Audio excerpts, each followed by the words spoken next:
Welcome to this new tutorial. In this video, you'll find out how to add end screens in your YouTube Studio. In order to add any end screens on your YouTube videos from YouTube Studio, first of all, go onto your browser.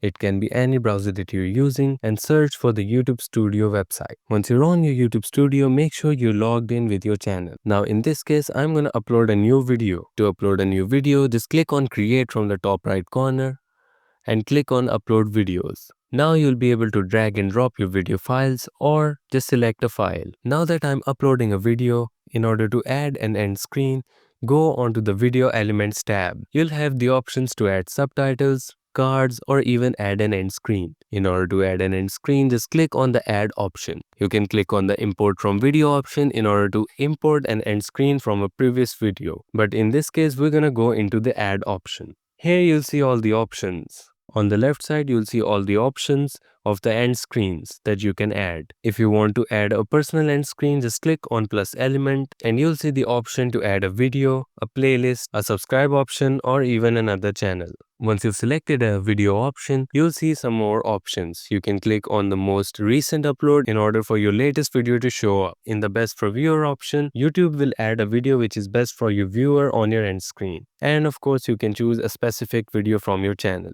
From this option, you'll be able to select the duration of your end screen. Once you're happy with your options, just click on Save. Now you can just publish your video and you'll see that you've successfully added an end screen on your YouTube video by using YouTube Studio. Thank you so much for watching this tutorial. If you find this helpful, make sure to subscribe for more quick and easy tutorials.